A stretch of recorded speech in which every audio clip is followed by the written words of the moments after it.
O advento do fascismo não pode ser inteligível sem a crítica genealógica do projeto civilizatório europeu moderno e seu corolário imperialista. A Europa oitocentista é frequentemente retratada como um locus de progresso e de racionalidade técnico-científica, esconde sob a epiderme de sua civilização o germe de sua própria barbárie, uma dialética que se expressa com contundência na transição para o século XX. O fascismo, nesse sentido, deve ser compreendido não como um evento exogêneo ou patológico à democracia liberal, mas como um fenômeno imanente à lógica da modernidade capitalista e suas estruturas coloniais e excludentes.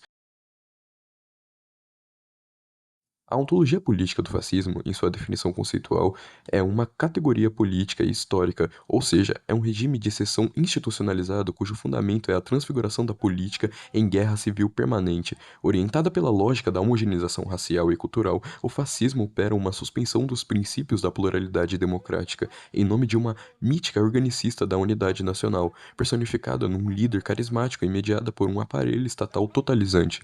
Os elementos estruturantes do fascismo são o autoritarismo carismático, o líder fascista é investido de uma autoridade mítica, extralegal e irracional, sustentada pelos mitos da massa mobilizada, o corporativismo verticalizado, uma falsa superação da luta de classes mediante a institucionalização de organismos de conciliação controlados pelo Estado, antiliberalismo e o antimarxismo. O fascismo rejeita simultaneamente os princípios liberais da representação e a luta emancipatória do proletariado. A estética da política, a espetacularização do poder e a estetização da violência transformam o terror em liturgia.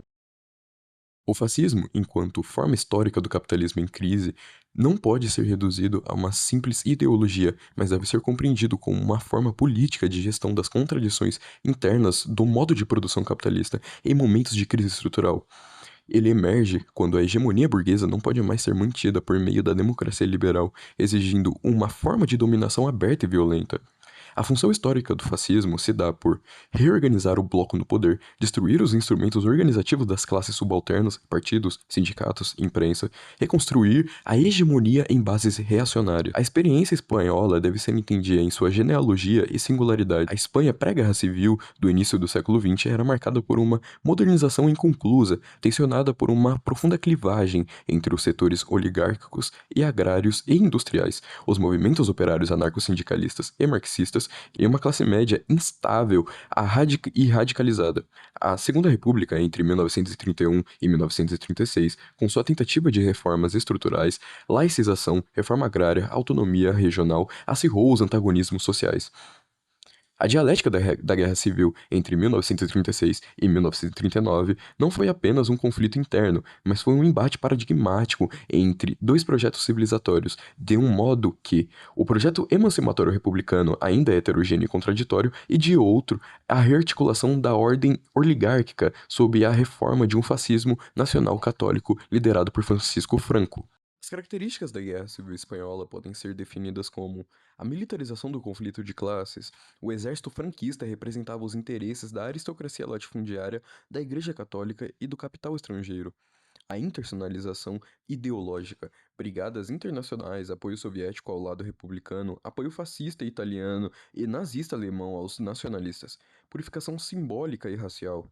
O franquismo empreendeu uma reconfiguração simbólica da Espanha sob o signo do catolicismo integrista, a hispanidade castelhana e da repressão brutal à alteridade política e cultural, particularmente na Catalunha, no País Basco e contra os comunistas e anarquistas.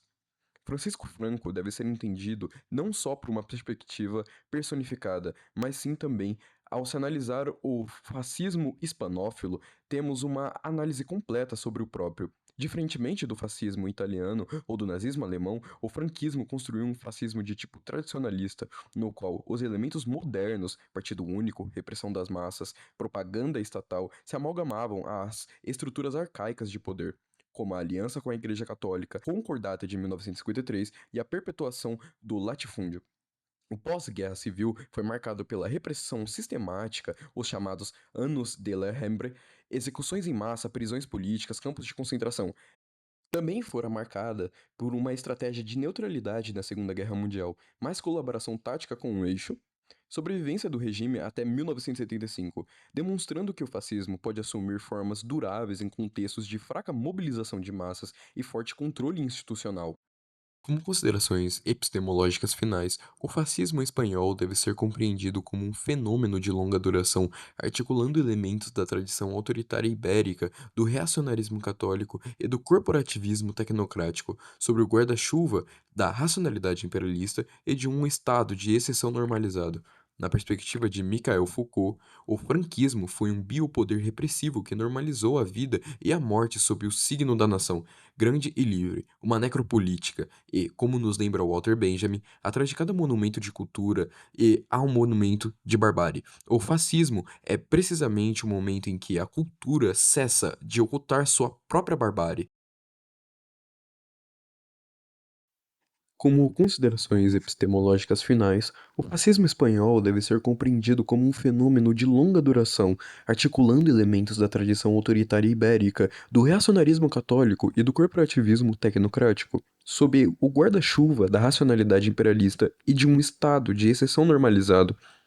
Na perspectiva de Mikhail Foucault, o franquismo foi um biopoder repressivo que normalizou a vida e a morte sob o signo da nação, grande e livre, uma necropolítica. E, como nos lembra Walter Benjamin, atrás de cada monumento de cultura há um monumento de barbárie. O fascismo é precisamente o momento em que a cultura cessa de ocultar sua própria barbárie. Mesmo após a morte de Franco em 1975 e a transição pactuada à democracia em 1978, as estruturas simbólicas e institucionais do franquismo não foram inteiramente desmanteladas.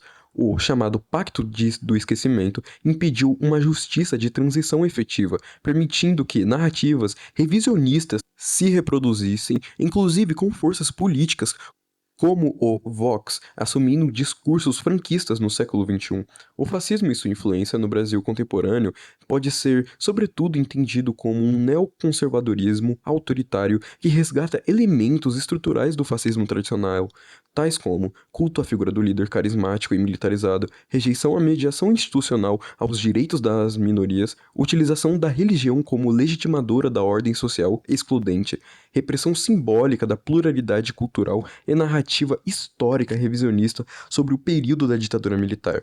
Essa ressurgência autoritária deve ser interpretada à luz daquilo que Theodor Adorno alertava.